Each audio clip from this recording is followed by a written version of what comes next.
Welcome everybody. What we've got here is the Keron 4GT.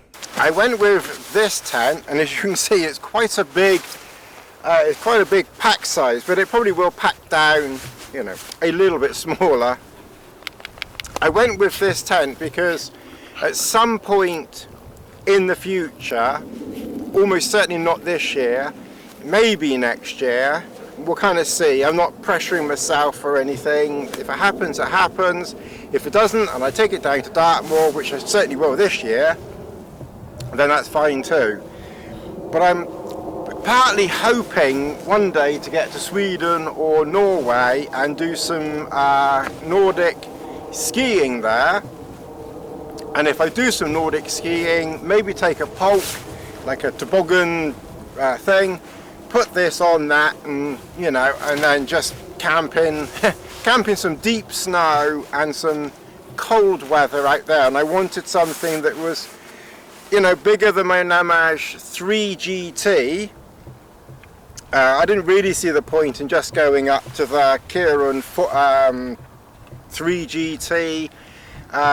You know, the only benefit or advantage in that would have been, you know, more room at the back, you know, because of the slope at the back of the Namage. So it just made more sense to go, you know, one whole size up, as it were, rather than half.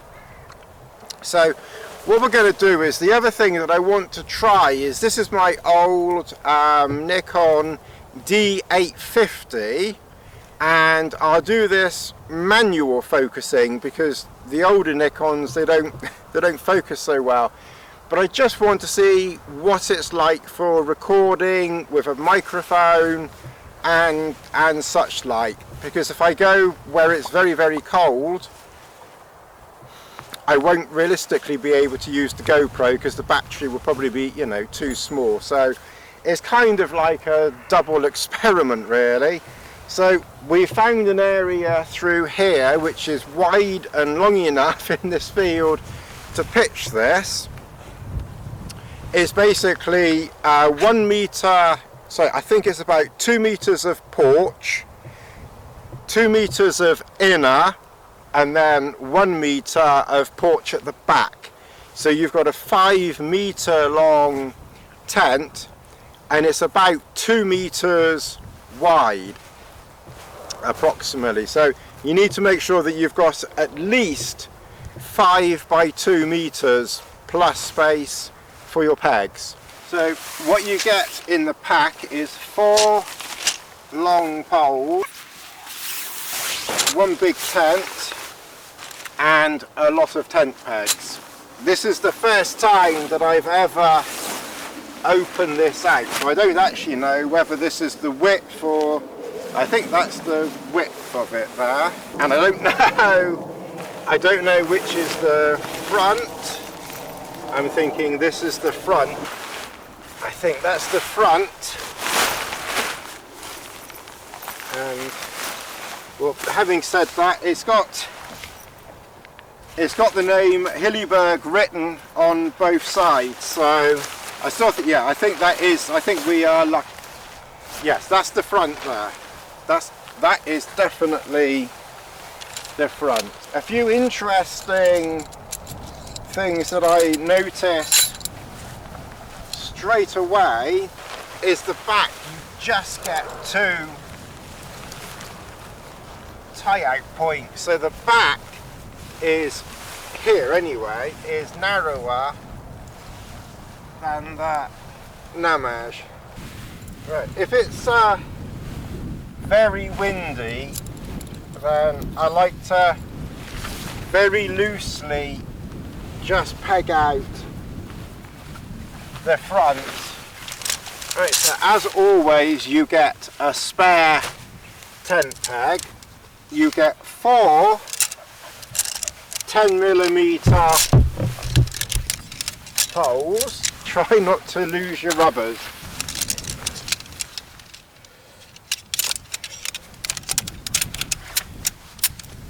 So just try and be a little bit careful that you don't get the pole stuck in the ground. So thread through the first pole and then make sure all of the poles are inserted into their sleeve. Make sure that this is open fully. Just go around and check that that one is fully seated.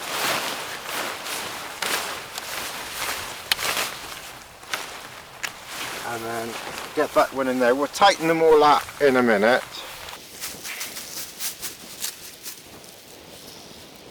The last one goes in, and this one is by the, and this is by the door. You may just need to whip around and just check. And that one has seated properly. I do wonder whether doing it this way does help with the seating thing. When you're checking, you've got so many poles, what you do have to check out for is that if you do come around to check your pole,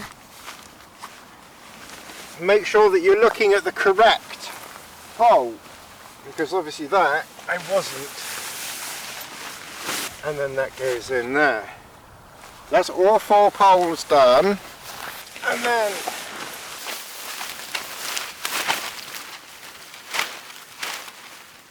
open it up. Once you've got it up, just check all of your lines are free and not caught up on anything. So just go around, check every single tie out.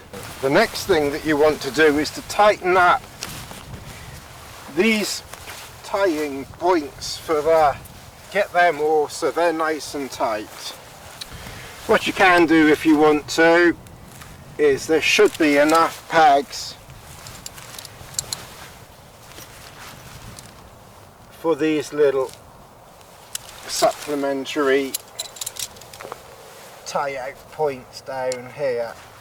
In the instructions I noticed that these 2 lines here, they say come straight out.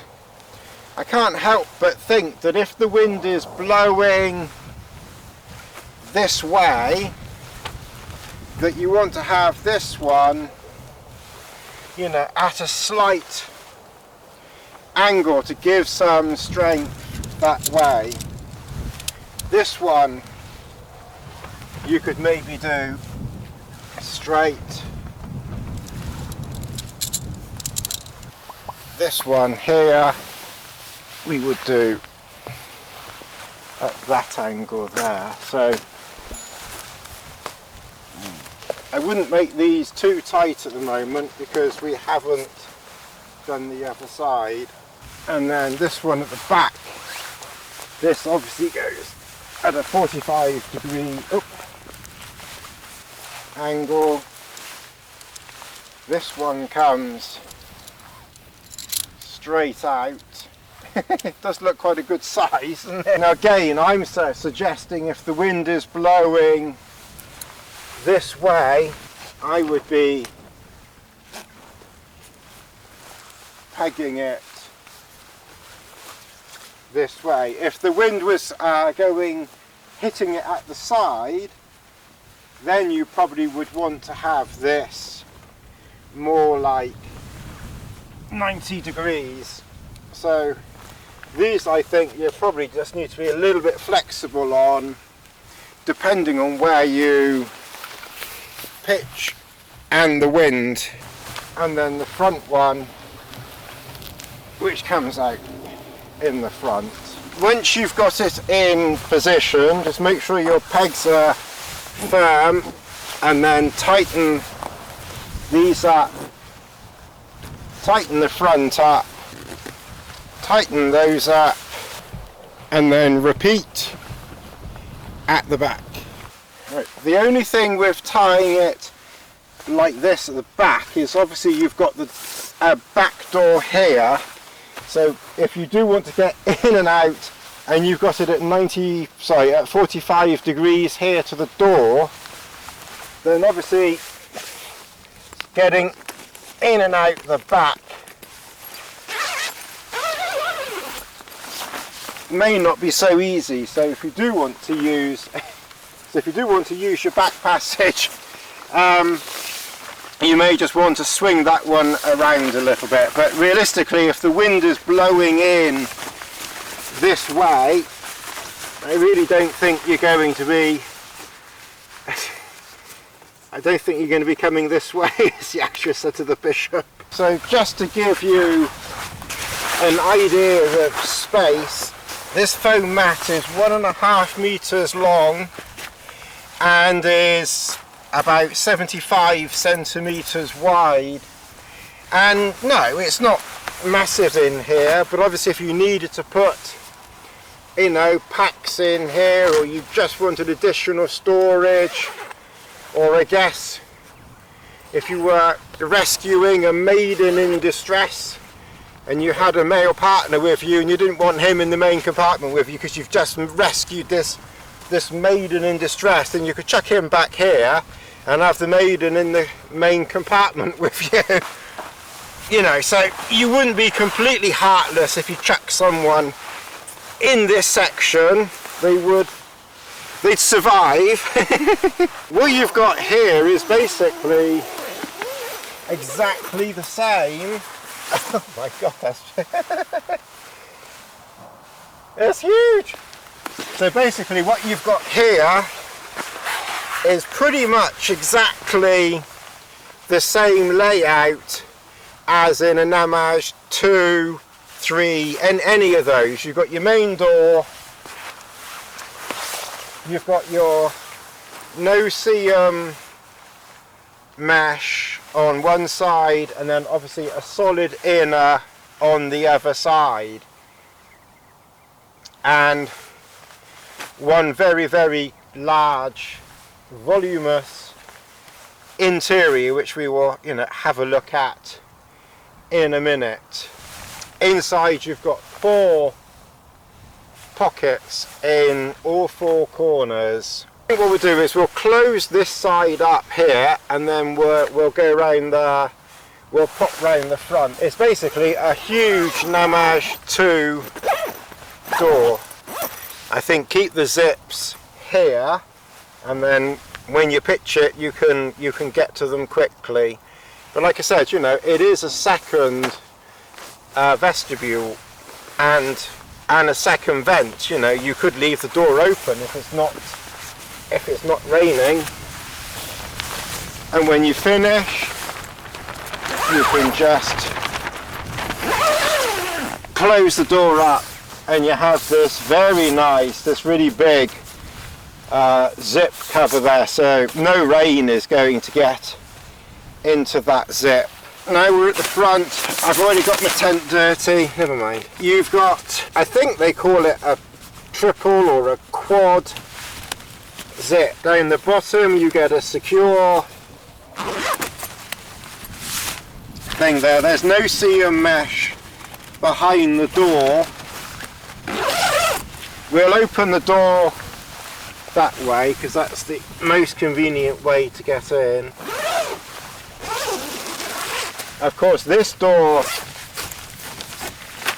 is exactly the same as in the Namage 3 GT. I think this is wider than the 3 GT, but the Namage 3 GT, but I don't know. That's something to we'll have to do. One day we'll do a video comparing the Namage 3 GT and this. But this you can step in here. You can kind of, it's pretty spacious in here, I have to say. You've got plenty of room for your dog. You can have your no-seam mesh only, although anyone who has one of these, if you're going somewhere cold, do you just unzip this and put it in storage somewhere? Because I don't really see a huge amount of point of keeping that. You can open the door. So that's obviously the door closed.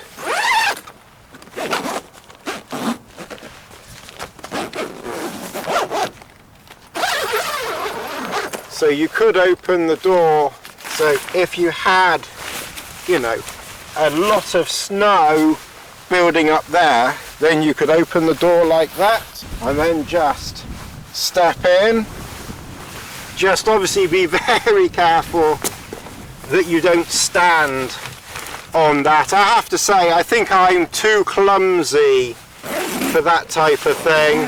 I think generally I'd be having the door like that. If you want extra, if you want extra ventilation, you could open just this bit here, so you've got, you know, vents here, you know, as well as the front and back. Or, you know, if the weather is not too bad, you could have vents, you know, like that, so you've got ventilation there. Or you could have a dog flap with ventilation, you know, like that, if you want ventilation, you know, in that form as well. It's just a bigger version of the Namaj 2 and the Namaj 3 GT. So if we do the door up, just try and be a bit careful not to drag the zip, you know, on the ground. But to be fair, I can't say that I'm ever really that fussy, and I've not had any problems. So that's your front entrance. In addition to the door, you get a vent here, which of course is the same on the Namaj 3 GT and the Namaj. So cack-handed. So a huge vent there. You know, it's a really big, you know, vent there. And you can either do up the no-see mosquito mesh. What I would tend to do here is leave the mesh open. If there's no rain, leave the mesh open. If there's a little bit of rain, then I might do the mesh up just to stop a little bit of rain getting in. Obviously, given this as a front, then realistically not much rain is likely to get in anyway. And if rain is really getting in, then I would do up or partly up the solid. But I'll leave this one open completely as much as possible. And obviously there's a bungee there and a toggle loop there where you can tie it all off. So, you know, you can do that up however you see fit. Like I said, generally I'll do it up now so I know it's done up, but generally I would leave that undone unless it has to be done up. And then once you're inside, plenty of room above your head. You can almost, not quite full knee, but not far off full knee. And then obviously one massive interior again. And then I can show you. So this is about 1.5 meters long, and it's you know, it doesn't even, it's supposed to be about 2 meters wide. So we'll lie down in a minute and see, you know, how big it is inside. Thinking a predator. So yes, but there's a massive you know, I could be back here doing something, chucking stuff in, and someone else could be over there, or I could just be in here by myself. I kind of got it for me, but obviously, you know, if someone else was, you know, was coming and they didn't have a shelter, or we needed to use one shelter, then I've got one big shelter, or I just use it myself. Once you're inside, my trousers and boots are just so dirty from here. Let's see, I've not brought any mats or anything like that with me, just this big foam mat. But what I'm hoping, and I'm sure you can because I've heard that you can, so is what I've always missed with a Hilleberg is being able to see out the door when I'm sleeping. So I'm hoping that I can put that in there out the way, put my mat this way, and lie down there, and actually be able to see out. What I was trying to show, and I don't know whether we recorded it or not, but I can lie down lengthwise across the door here. It is that big, and there is, you know, oodles of room, you know, to sleep that way. So I could sleep like this here and be able to see out the door finally from a shelter like this, because normally, because obviously they're narrower that way, you know, normally I'm sleeping this way and all I can see is a blank wall over there, and then the open door is at the back of my head, so I can never see it. But what will be nice is the possibility of actually being able to sleep lengthwise, and then I can look out the door. But it really is, you know, quite spacious in here. I'm sitting right at the back here. I mean, they say that this is a 4-person shelter. I mean, yes, you could get 4 people in here. I think it would be quite very cozy. I think 2 or 3 people would be using the porch at the front, and I think at least 1 or 2 of the people would be, you know, making use of this back porch back there. But as I said, I got this. It's so ridiculously big. You actually have to get up, and so this is the front. So kind of 1, 2, 3, 4, halfway, 5, 6, 7, 8. It's like 8 steps away. Oh, this is just ridiculous. This is ridiculously huge. The interior space here, this is probably similar to the Super Mid.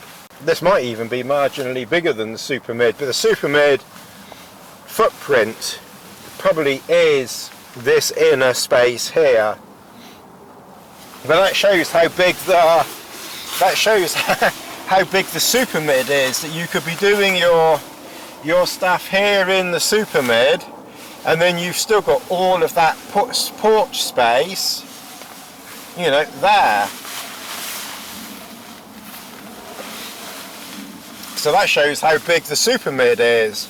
And then this has got a porch out there and a porch over there.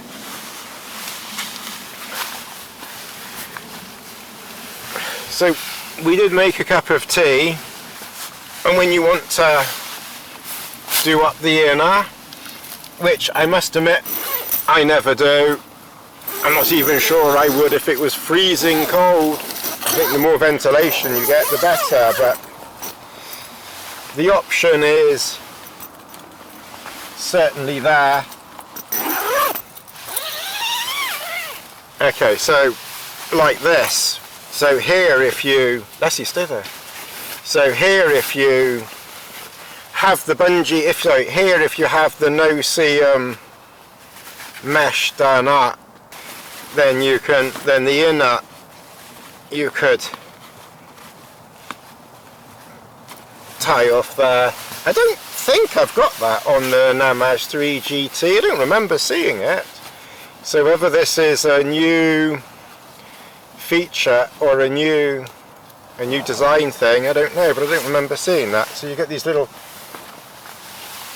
tie out points there, just to, so that bit there is nice and tidy there, so you can see how they tie off there. And of course the inner still under, so you know, you could have the breathable inner tied off like that and still, you know, open everything up. The other option that you have is you could do that door up there. That's another option, keeps it out the way. You get a clothesline, and when you have finished playing, then take these pegs out first, and realistically, probably if you're in snow, you're probably not going to be using those anyway. You're probably going to be relying on snow pegs to keep it down with all the main tying out points. You have used this tent. Have you, and do you regularly use those tie outs near, you know, the sides?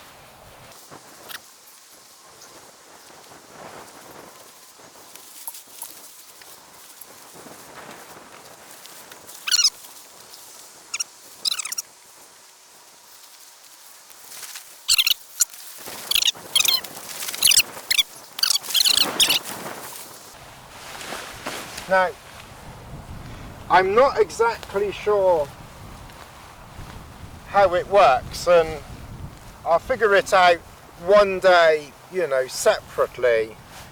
But my understanding is that you can take your pole and thread it over the top like that, and then basically when you're, maybe you might make it a little bit shorter, I'm not quite sure. Basically when you do that, you then obviously undo the pegs, and then you roll it forward, so the pegs, so the poles stay in the sleeves.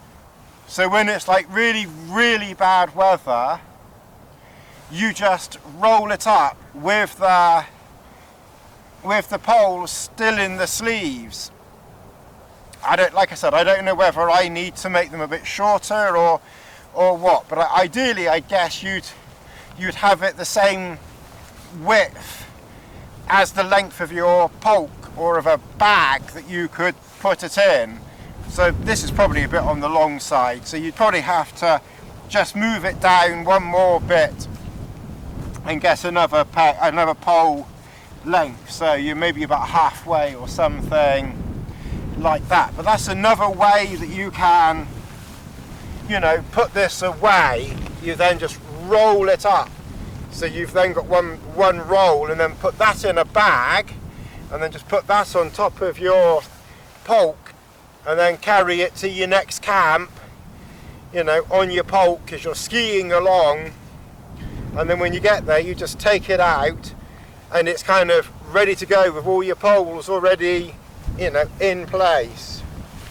But obviously if you take them out,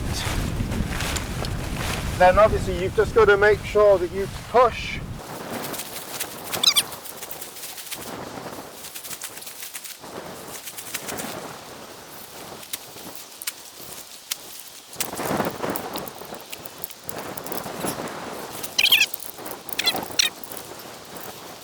and of course I seem to be missing one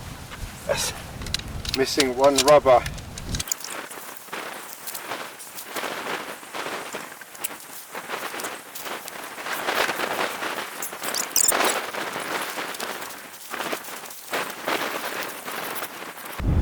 and then that goes in there. Okay, well, I hope you found this video helpful and informative. Like I said, I'll get this down to Dartmoor with Lizzie, because clearly I haven't got a big enough tent for Lizzie at some point, and then we'll see what the future holds. Like, subscribe, share, hit that notification link thing, and I'll see you in the next video. Thanks very much for watching. Okay, well, we were filming, and at some point the old battery ran out, which is this battery here. Now this battery, I'm 99% sure, is it's an EL15, and the one I've put in is an EL15A. This one, I think, was in my Nikon D850, because I think I had an 800, either an 800 or an 810, I'm not quite sure. And then when the 850 came out several years ago, many years ago, I'd already bought a spare battery for the 800, 810. So when I sort of part exchanged that for this one, the D850, I had this battery plus that one. But what I do notice is the Z8, which is kind of the equivalent of this but in mirrorless. I noticed the Z8 uses the same battery, so that's kind of interesting. So if you want it like that, rather than opening this up and putting it in the pocket, which, to be fair, I would just open it all the way up and just put it in that pocket out the way. It just makes more sense that, you know, you could, oh no, so you can't do it like that. Okay, that bungee cord is on the inside.